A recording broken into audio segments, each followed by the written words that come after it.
ہم اپنا آج کا سبق شروع کرتے ہیں۔ اعوذ باللہ من الشیطان الرجیم، بسم اللہ الرحمن الرحیم۔ الشیطان یعدکم الفقر ویأمرکم بالفحشاء واللہ یعدکم مغفرة منہ وفضلا واللہ واسع علیم۔ الشیطان شیطان یعید ڈراتا ہے، کم تمہیں، الشیطان یعدکم شیطان تمہیں ڈراتا ہے، الفقر غربت سے، فقر سے، مالی تنگ دستی سے، الفقر مالی تنگ دستی، شیطان تمہیں مالی تنگ دستی سے ڈراتا ہے، وَيَأْمُرُ اور حکم دیتا ہے، کم تمہیں، بالفحشاء بے حیائی کا، وَيَأْمُرُكُمْ بِالْفَحْشَاء اور تمہیں بے حیائی کا حکم دیتا ہے، واللہ اور اللہ تعالی یعید وعدہ فرماتے ہیں، کم تم سے، واللہ یعیدکم اور اللہ تعالی وعدہ فرماتے ہیں تم سے، مغفرتاً بخشش کا، منہ اپنی جناب سے، مغفرتاً منہ اپنی جناب سے بخشش کا، وفضلا اور فضل کا، اللہ تم سے مغفرت اور فضل کا وعدہ فرماتے ہیں، واللہ اور اللہ تعالی واسع بہت وسعت والے ہیں، علیم جاننے والے ہیں۔ شیطان تمہیں ڈراتا ہے فقر سے اور حکم دیتا ہے بے حیائی کا۔ فقر سے ڈرانا کیا ہے؟ فقر سے ڈرانے کا مطلب یہ ہے کہ اگر انسان اللہ کی راہ میں مال خرچ کرنے کی نیت اور ارادہ کرتا ہے تو شیطان اس کے دل میں وسوسے ڈالتا ہے۔ اللہ تعالیٰ نے شیطان کو یہ صلاحیت دے رکھی ہے کہ وہ انسانوں کے ذہنوں میں کوئی خیال ڈال سکتا ہے، اسی کو وسوسہ کہا جاتا ہے۔ شیطان کی طرف سے برائی کا خیال، اسے وسوسہ کہا جاتا ہے۔ شیطان انسان کے ذہن میں خیال ڈال سکتا ہے، وسوسہ ڈال سکتا ہے۔ ہم انشاءاللہ آخری پارے میں، آخری صورت میں، اور وہ آخری صورت ہماری واللہ عالم کس جگہ پہ ہوگی، وہاں ہم پڑھیں گے الذی یوسوس فی صدور الناس من الجنۃ والناس، اللہ میں پناہ میں آتا ہوں ان سے جو لوگوں کے دلوں میں وسوسے ڈالتے ہیں، برائی کے خیال ڈالتے ہیں، من الجنۃ، اب چاہے وہ جنات میں سے ہوں اور چاہے انسانوں میں سے ہوں، شیطان انسانی ذہن کے اندر خیال ڈال سکتا ہے۔ دیکھیں، ایک ہے ایک انسان آپ کے ذہن میں خیال ڈالے، وہ تو بڑی سیدھی سی بات ہے، میں بات کر رہا ہوں، میں آپ کے سامنے ہوں، میں بول رہا ہوں اور میں کوئی بات کہتا ہوں آپ کے سامنے تو وہ بات آپ کے ذہن میں آ جاتی ہے۔ میں ایک سوال آپ کے سامنے رکھتا ہوں اور وہ سوال آپ کے ذہن میں آ جاتا ہے، بڑا آسان ہے۔ شیطان ہمارے سامنے نہیں ہے، اب شیطان کیسے ہمارے ذہن میں خیال ڈال سکتا ہے؟ اللہ تعالیٰ کی طرف سے اس کو بہرحال یہ صلاحیت دی گئی ہے کہ وہ انسانوں کے ذہنوں میں خیال ڈال سکتا ہے۔ اب جب انسان اللہ کی راہ میں مال خرچ کرنے کا سوچتا ہے اور ارادہ کرتا ہے تو شیطان اس کے سامنے بیسیوں قسم کے خرچے لے آتا ہے۔ اچھا دیکھو بھائی، بات سنو، مسجد بن رہی ہے نا، تیرے لوگ کر لیں گے، اللہ کی بڑی بڑی مخلوق ہے، وہ کتنی بڑی بڑی مسجدیں بنائی ہیں انہوں نے، دیکھنا تیرے بچے کی فیس ہے رہ جائے گی، اور ابھی وہ بیوی کہہ رہی تھی کہ وہ شاپنگ بھی کرنی ہے، اور وہ فلاں کا عقیقہ بھی آنے والا ہے، اور فلاں کی وہ تیل مہندی بھی ہے، تو تیرے پاس آگے وسائل اتنے زیادہ نہیں ہیں، تو کتنا اچھا ہو کہ یہ جو پیسہ ہے تو ذرا ٹھہر جا، یہاں پھر کر لینا، پھر موقع آ جائے گا۔ شیطان اس طرح کی انسان کے ذہن کے اندر ایک پوری پلاننگ فٹ کرنے کی کوشش کرتا ہے کہ اگر تو ادھر دے گا نا تو مہنگائی آگے بہت زیادہ ہو گئی ہے، کہاں سے خرچے پورے ہو رہے ہیں، تو کن کاموں میں پڑ رہا ہے، اللہ ہے نا، کھلائے گا پلائے گا، لوگوں کی ضرورتیں پوری کرنے والا ہے۔ چنانچہ شیطان انسان کے سامنے ایسی صورتیں لے کے آتا ہے کہ اس کو وہاں سے روک دیتا ہے، اور اس کے ذہن میں خیال ڈالتا ہے اگر تو نے یہ پیسہ یہاں پر لگانا شروع کر دیا نا تو تیرے حالات ٹائٹ ہو جائیں گے، تنگ ہو جائیں گے۔ الشیطان یعیدکم الفقر، شیطان تمہیں مالی تنگ دستی سے ڈراتا ہے۔ کب؟ جب تم نیک کام میں، اللہ کی رضا والے کام میں مال خرچ کرنا چاہتے ہو، تب شیطان تمہیں روکتا ہے، رکاوٹ ڈالتا ہے۔ اور وَيَأْمُرُكُمْ بِالْفَحْشَاءِ، یہ بڑا عجیب جملہ ہے، اور تمہیں بے حیائی کا حکم دیتا ہے۔ بے حیائی کا حکم کا مطلب کیا ہے؟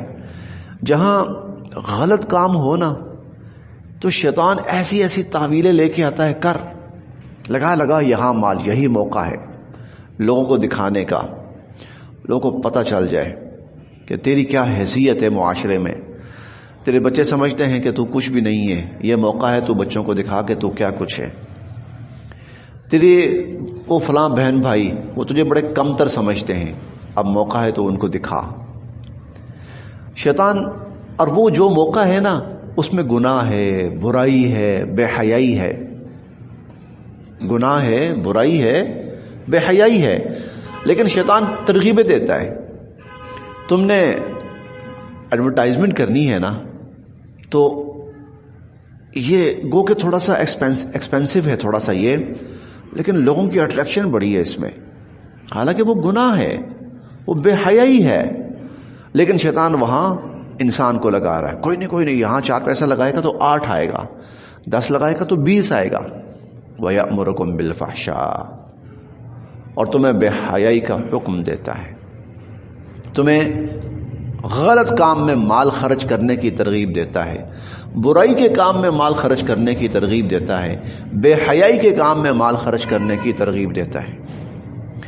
واللہ، جبکہ اللہ یعدکم، تم سے وعدہ کرتے ہیں، مغفرۃ منہ، اپنی طرف سے بخشش کا، وفضلا، اور فضل کا۔ بخشش کا وعدہ کیا ہے؟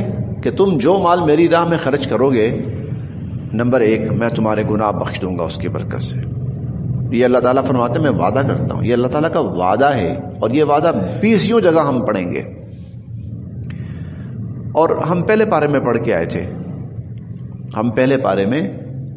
آئے تھے، وہ لوگ جو اللہ کی راہ میں مال خرچ کرتے ہیں، وَمِمَّا رَزَقْنَاهُمْ يُنْفِقُونَ، جو مال ہم نے دیا اس میں سے ہماری راہ میں خرچ کرتے ہیں، اولئک علی ھدی من ربہم، وہی ہدایت پر ہیں اپنے رب کی طرف سے۔ اور وفضلا، دوسری چیز جس کا اللہ وعدہ فرماتے ہیں وہ فضل ہے۔ فضل کیا ہے؟ تو 1 خرچ کرے گا میں تجھے 700 دوں گا، یہ فضل ہے، اضافہ، زیادتی، اضافہ۔ تو 1 خرچ کرے گا میں تجھے 700 دوں گا، کہیں پر تو 1 خرچ کرے گا میں تجھے 10 دوں گا، کہیں پر تو 1 خرچ کرے گا میں تجھے 100 دوں گا، کہیں پر میں تجھے 700 دوں گا، کہیں میں تجھے اس سے بھی زیادہ دوں گا۔ واللہ یضاعف لمن یشاء، یہ ہم کل پرسوں پڑھ کے آئے ہیں۔ یہ فضلہ، گناہوں کی مغفرت بھی اور فضل بھی۔ اللہ فرماتے ہیں میرا یہ وعدہ ہے، فضل بھی۔ دنیا میں ہمارے سامنے سینکڑوں اس کی مثالیں ہیں۔ ایک نا سعودی عرب کے اندر ایک دکان ہے، غالباً ریسٹورنٹ ہے کوئی، البیک کے نام سے، جی، بہت بڑی مثال ہے، ایک وہ بہت بڑی مثال ہے کہ انہوں نے ہر اپنے پیکٹ پر 1% رکھی، ہر پیکٹ پہ اتنا پیسہ ہم اللہ کی راہ میں غریبوں، مسکینوں، مساجد، جہاں جہاں خیر کے کام ہوں گے وہاں صرف کریں گے۔ اللہ نے ان کو اتنی برکت دی کہ مال سنبھالا نہیں جاتا ان سے، آرڈر نہیں پورے ہو پاتے۔ فضلا، اللہ فضل کا وعدہ فرماتے، اللہ کا وعدہ کوئی معمولی چیز نہیں ہے. ومن اصدق من اللہ قیلا اور ومن احسن من اللہ قیلا. اور اللہ سے بڑھ کر کون؟ ومن اوفا بعہدہ من اللہ. اللہ سے بڑھ کر اپنا وعدہ پورا کرنے والا کون ہو سکتا ہے؟ اللہ تم سے وعدہ کرتے ہیں. اس پر حضور علیہ الصلوۃ والسلام کا ایک فرمان ہے. آپ نے فرمایا میں 3 چیزوں کی قسم کھاتا ہوں. ثلاث اقسم علیہن، میں 3 چیزوں کی قسم کھاتا ہوں. یہ بہت بڑا جملہ ہے اگر ہمیں سمجھ میں آ جائے تو. میں 3 چیزوں پر اللہ کی قسم کھاتا ہوں. ان 3 میں سے آپ نے فرمایا ایک چیز یہ ہے کہ ما نقصت صدقۃ من مال. کوئی شخص اگر اللہ کی رضا کے لیے مال خرچ کرتا ہے تو میں قسم کھا کے کہتا ہوں کہ اس کا مال کم نہیں ہوتا، اس کا مال کم نہیں ہوتا. اور ہم پڑھیں گے انشاءاللہ، یہ 21ویں پارے میں ہم پڑھیں گے وہ لوگ جو زکوٰۃ ادا کرتے ہیں یا صدقات دیتے ہیں یا اللہ کی راہ میں مال خرچ کرتے ہیں، یریدون وجہ اللہ، اللہ کی رضا کے لیے، فاولئک هم المضعفون، یہ وہ لوگ ہیں جو اپنے مالوں کو بڑھانے والے ہیں اور اس میں اضافہ کرنے والے ہیں. تو واللہ یعدکم مغفرۃ منہ وفضلا، اللہ تم سے وعدہ کرتے ہیں اپنی طرف سے بخشش کا بھی اور فضل کا بھی. واللہ واسع، اللہ بہت وسعت والے ہیں، کشادگی والے ہیں، علیم، جاننے والے ہیں. یؤتی، اللہ عطا فرماتے ہیں، الحکمت، حکمت، اللہ حکمت عطا فرماتے ہیں، من یشاء، جسے چاہتے ہیں. اللہ جسے چاہتے ہیں حکمت عطا فرماتے ہیں. ومن، اور جسے یؤتا، دے دی گئی، ومن یؤتا، اور جس کو دے دی گئی، الحکمت، حکمت، اور جس کو حکمت دے دی گئی، فقد، یقیناً، اوتیا، اس کو دے دی گئی، خیرن کثیرا، بہت بڑی بھلائی. جس کو حکمت دے دی گئی اس کو بہت بڑی بھلائی دے دی گئی.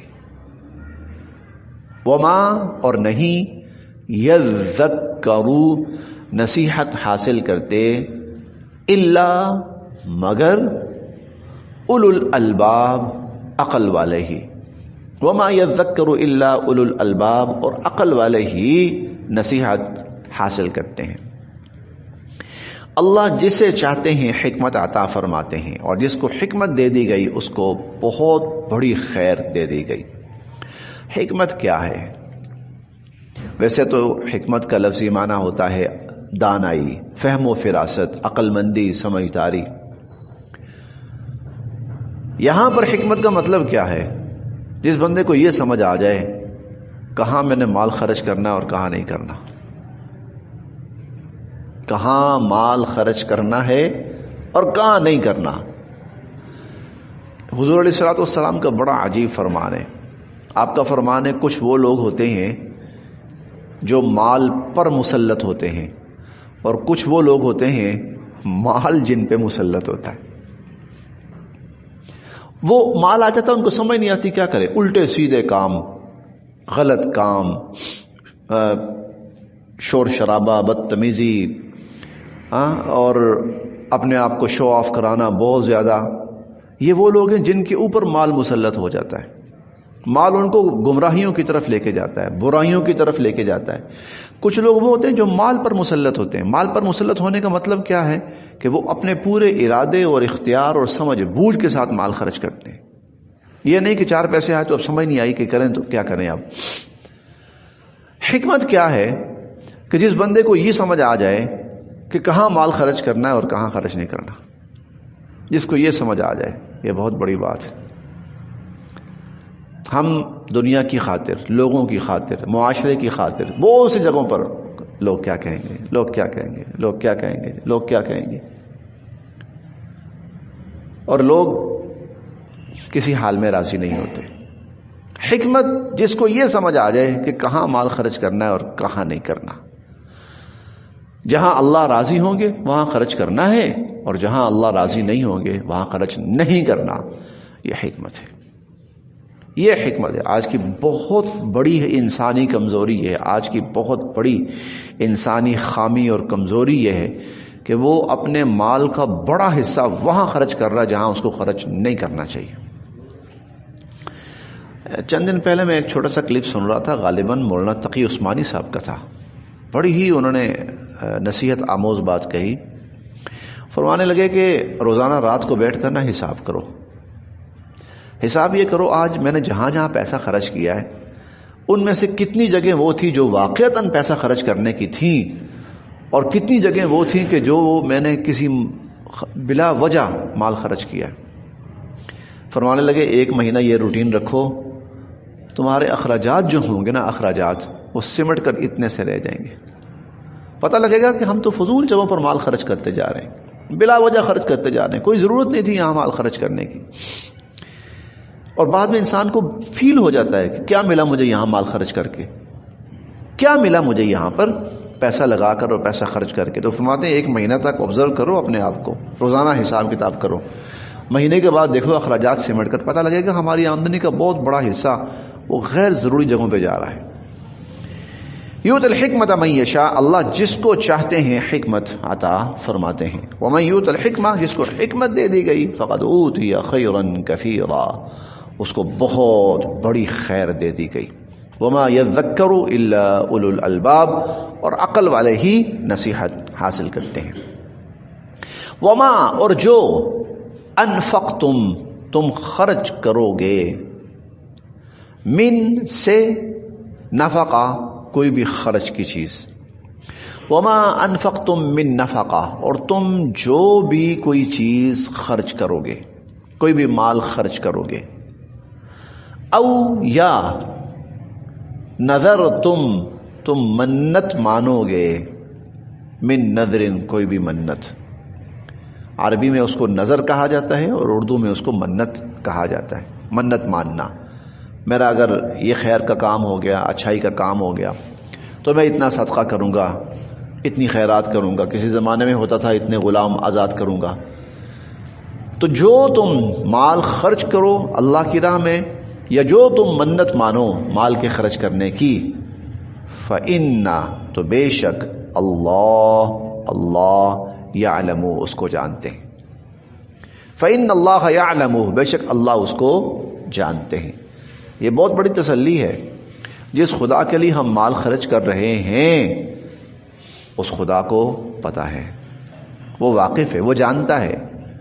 دنیا میں پتہ کیا ہے، اولاد کے لیے انسان مال خرچ کرتا ہے، ان اولاد کو احساس ہی نہیں ہوتا، پتہ بھی نہیں ہوتا، احساس بھی نہیں ہوتا، پرواہ بھی نہیں ہوتی۔ لیکن اللہ فرما رہے میرا معاملہ کیا ہے، جو میرے لیے خرچ کرتا ہے مجھے ایک ایک پائی کا پتہ ہے اس کی، مجھے پتہ ہے یہ بندہ میرے لیے کر رہا ہے، یہ میری رضا کے لیے کر رہا ہے، یہ میری خوشی کے لیے کر رہا ہے۔ اگر کوئی شخص کسی کے لیے مال خرچ کرے نا، اولاد کے لیے، بیوی کے لیے، بیوی اپنے خاوند کے لیے کرے، یا بھائی کے لیے کرے، یا بہن کے لیے کرے، یا کسی دوست کے لیے کرے، اور وہ آگے سے قدر کرے،